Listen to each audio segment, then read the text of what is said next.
Hi there, SimeonGoa.ca, SimeonGoa.ca, and I just wanted to do this quick little video, and I promise it will be quick, because I know that sometimes I run a little bit long, or maybe you like that, maybe you don't, let me know. Either way, I wanted to talk about, so brand design is a subcategory of design in general. And something came to my mind today that I thought maybe it'd be helpful for some people. Let me know again if this is. And that is that there's the activity of designing. There is also the design at the end of the activity of designing. And I think this is what can become pretty confusing. And I think it's confusing even for people who are designers themselves. And we kind of work to try and tease these two pieces out. But if you're engaged in the activity of design, that usually has a part of it that is visual. If it is visual design that you're working within, so for instance, if you're doing the visual expression of a brand, you're working with visuals, or you're taking photographs, or you're, working with layout and that kind of, those kinds of elements.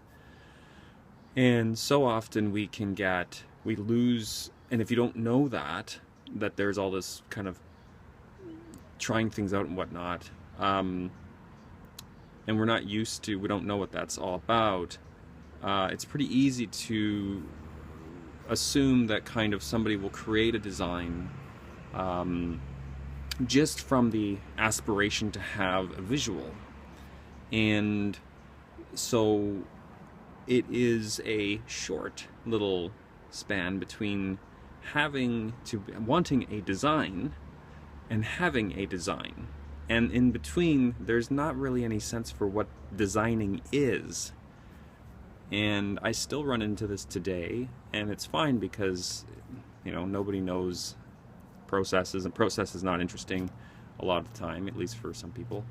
So what I wanted to put to you today is just to think about, if you are thinking about going through the process of getting something designed, a brand designed, or you're designing a website or that kind of piece, and you're doing it from scratch, and you're asking somebody to do it from scratch, I think it's really important to remember that the part of this that's going to help you be effective or help you make informed decisions is not the visual part.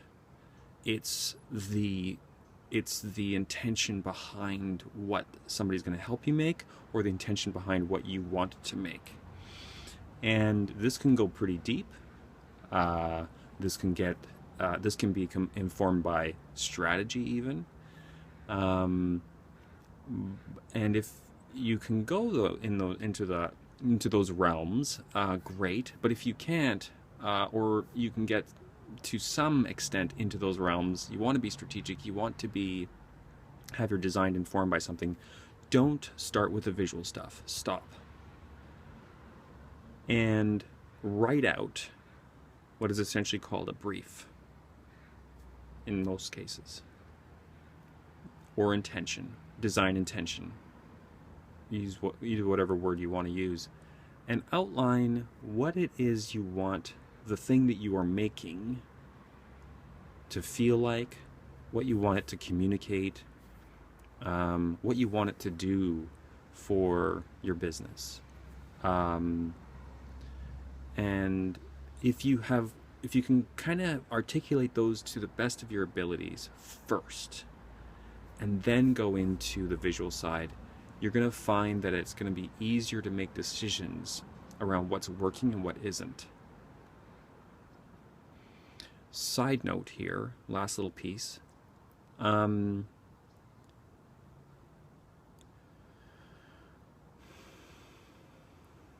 If we get caught in the visual part, if we've already started and we aren't sure, and we're starting to spin our wheels, we're starting to reinvent the wheel, that kind of thing, and you're whatever, and you haven't done the exercise of sort of teasing out, what is it that I really want? What's the intention here?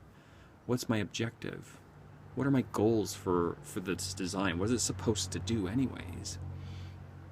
to stop the design process, stop at least the visual design process, and start the clarification process. The piece that's going to say, okay, is to outline those goals and to clarify those goals before you go any further. And those goals can be informed by a variety of things, and this is the last thing I'll say, is that it can be a personal goal. I want it to look professional, right? That's fine. That's okay. It's not particularly helpful because it's quite broad. So if you can narrow down that definition a little bit, that would be good.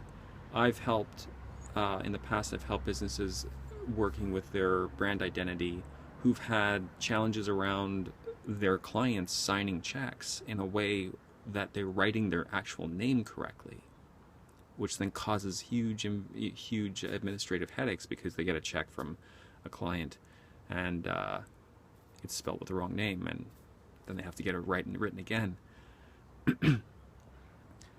You can have an objective that is around clarifying the name, being really clear about the name. Wherever it shows up, it's super clear. You can have an objective that you want to communicate a certain feeling. Well, what other things out there in the world communicate that certain kind of feeling? And then, okay, how can you create something that's unique to you and your business that also kind of has that feeling? So if you are already in the position of designing and you're starting to find yourself a little bit confused, or if you haven't started yet, in either of those cases, make sure that you've articulated the intention of what you want the design to do to the best of your abilities. And maybe get some help from someone to do that too if you need it. All right. I hope that helped. Have a good day.